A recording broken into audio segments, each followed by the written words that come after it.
Alright, my people, welcome back. Dangerous signals from Buhari's government. Well, onto this, for me, two issues stood out this evening in the national news, and I found them very discomforting and alarming. The two of them are one, the threat of the Attorney General Mr. Abubakar Malami's son to impose state of emergency on Anambra State due to the deteriorating state of insecurity in that state, and second, the promise of the Minister of Finance, Mrs. Zainab Ahmed, to borrow more money to finance 2022 budget. All right, onto this. The first news is not only funny but shocking to any discernible fellow. The section that provides for state of emergency in 1999 Constitution is section 305. The section empowers the president to issue the declaration by way of official gazette. However, two-thirds majority of the National Assembly members must ratify the executive proclamation within 2 days if the legislators are in session, or 10 days if they are not. Question upon questions are popping up in my mind, and then they are as follows. 1. Does the AG of Federation know that state of emergency declaration and then implementation is not executive act alone? 2. Why is it that the state of emergency is not being contemplated for states like Kaduna, Borno, Zamfara, and then even Imo State, where we have had more precarious state of insecurity all this while? In Kaduna State, people are being killed like chicken on a daily basis. Why this selective threat, if I may ask?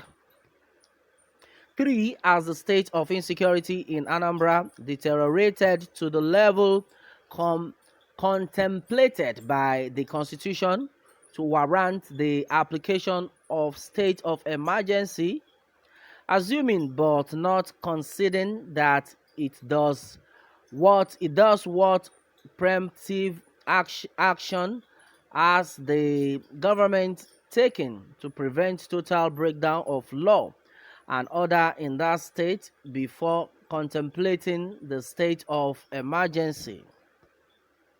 I certainly smell a rat.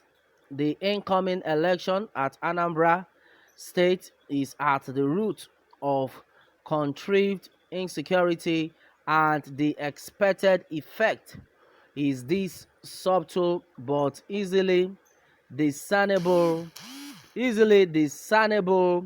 threat to impose a state of emergency on the state. Patriots should speak up and tell Mr. Malami that Nigerians are too intelligent for this move that smells politics. Electoral victory is secured through the mandate of the people, freely given, not through manipulation and then intimidation. It will not work. We affirm no to selective state of emergency. Another sad news is the promise of the Minister of Finance to borrow further to finance the deficit of 2022 budget that is yet to be passed. Presently, Nigeria's debt stood at $45 billion, and if we had the $4 billion request recently approved by the Senate, we are talking of over $50 billion debt liability. Presently, several billions are used to service our debt in Nigeria.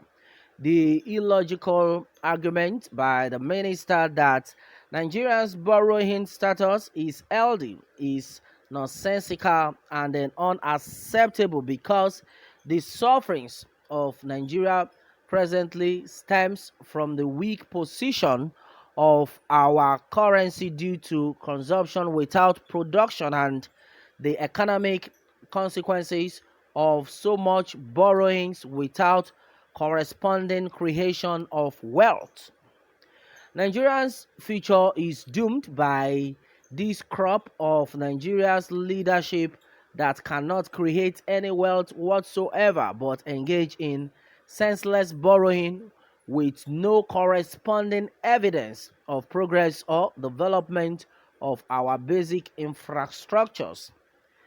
Men and women of goodwill should speak up urgently We are in peril and endangered if states of affairs persist this way without being halted. It is our future and prospect that is in discussion here. I am alarmed. All right, my people, and this has been said by an anonymous person. Okay, and this is a serious one that needs to be taken into consideration. All right, my people, onto this, there's been a lot of reactions though. Well, anonymously onto this says, well, we can never repay the loans they have already taken in 20 years. This crop of rulers are the worst ever. This has been said by an anonymous person. According to Jesus, is the way. Onto this one says, well, nothing good has ever come out of this government. Peace, equity, justice, and fairness is not in their dictionary. They never wish Nigeria well at all, and they never want Nigeria to continue as a country because the damages are irredeemable. My conclusion is this administration hates Nigeria. A nationalist will never rule a country this way. If past leaders in the country ruled Nigeria this way, this government will never see any country to rule. This is another serious one. All right, according to guests have said, well, the most important is that who are the people left to talk? Gradually, a very form of opposition is silenced overtly or covertly. The noisemakers are mostly in the south, and they say we are haters of this government. We are seeing with our eyes the sinking ship, and they tell us, look away, look away, but to where? All right, and then we will still bear the burden. What a calamity that has befallen unto our country. All right, to my people, many things have been said so far onto this one. What calamity has befallen our country? The threat of IG Malami, just like the way Buhari'S reasoned, it's like he wants a full-blown war in Nigeria. That's the way they wrongly advised Baba Buhari. No one will listen. They think their families are not affected and shall not be affected. All right, this is serious. So majority of things have been said. Oh Lord, help also in this country, Nigeria. We cannot relax and watch these people kill everyone one after the other. That's exactly what has been said by an anonymous person, my people, and then that has been it on this water. What more can we say, my people? Meanwhile, let me have more take from you on this, my people. Nigeria must be great. The issue of borrowing. This set of people are borrowing as if they are not part of the country, as if they want the country to go down finally. This is serious. All right, what exactly what it is.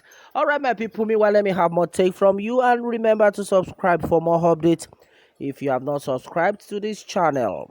Thanks and God bless.